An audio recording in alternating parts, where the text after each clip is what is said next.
Hey, we are on to chapter 6 in our Camping Catastrophe book. And this one is called Pass the Marshmallows, Please. Remember, they had just gone swimming in the lake after they ran away from that beehive they found, right? After we finished swimming, we walked back to our campsite and put on our clothes. They had dried in the sun. I'm starving, I said. When's dinner? I figured you boys were probably getting pretty hungry, so as soon as we get our campfire going, we can cook the hot dogs. And the s'mores, I added. Yes, Freddie, and the s'mores, my dad said, smiling. We just need to pile up some of those sticks you guys gathered earlier today. Where did you put them? I looked at Robbie. Robbie looked at me. Yeah, well, about those sticks. What about them? Asked my dad. Remember how we were being chased by that swarm of angry bees? Yes. Well, I think we left the sticks on the ground next to that tree when we ran for our lives. We could go back and get them, Mr. Thresher, said Robbie.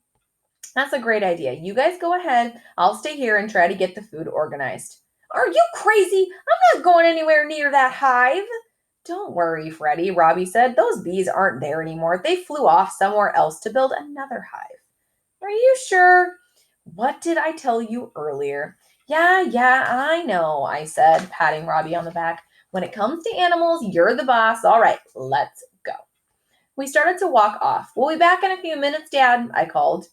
It didn't take us long to reach the big tree. Luckily, the bees were gone, but our piles of sticks were still there. We picked them up and ran back to camp. Here you go, Dad. 2 big piles of firewood. Great job, boys. Now let's get this fire started. What do you say? In no time at all, we had a roaring campfire. I'm impressed, Mr. Thresher, Robbie said. This is a great fire you've got here. Thanks, Robbie, said my dad. Your grandpa taught you how to fish, and my grandpa taught me how to build a great fire. He had a house way out in the country, and he had a wood-burning stove to heat his house. Whenever we went to visit, we had to build a fire just to keep warm. A growling noise interrupted his story. Shh! Did you hear that? Robbie asked. What was it? I burst out laughing. Oh, that was just my stomach growling. I think it's saying time to eat. Then let's eat, said my dad.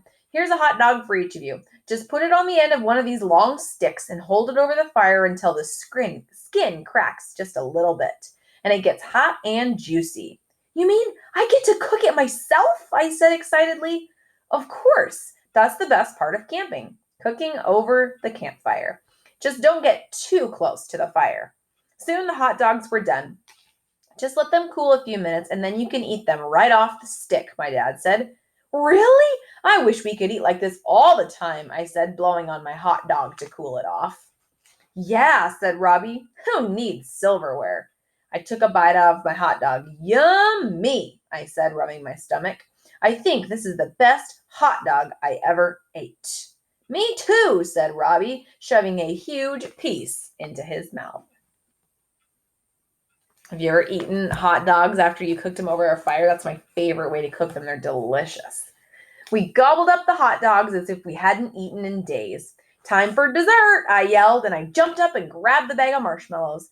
I can already taste the hot, gooey marshmallow melting in my mouth. I love s'mores, Robbie said. Whoever invented them was a genius. You can say that again, I said. I stacked 3 marshmallows on the end of my stick. Hey, Freddie, stop being a marshmallow hog and pass them over here, Robbie said, laughing. I toasted my marshmallows until they were golden brown. Then I gently slid them off onto a graham cracker, set a piece of chocolate on top, and finished it off with another graham cracker. Look at this, I said, smacking my lips. Now that is the perfect s'more. Look at how gooey it looks. Melting, chocolate melting. I love s'mores too. Are you just going to keep on talking about it, or are you actually going to eat it? My dad asked. Oh, I'm just getting started, Dad. I'm going to eat this one, and then another one, and then another one, and then another one. Okay, I get the point, he said, chuckling. We ate s'mores until we couldn't fit another bite into our stomachs. I think I'm going to be sick, I said, smiling. Well, don't get sick on me, Robbie said. If you have to toss your cookies, go do it over there, he said, pointing to the bushes. I'm just kidding. I'm not really going to throw up. Thank goodness, said my dad, because I'll be in a lot of trouble with your mom if I bring you back sick. Actually, I've never felt better, I said, and a big grin spread across my face. I'm having a great time, Dad. Me too, Mr. Thresher. Thanks for letting me come along.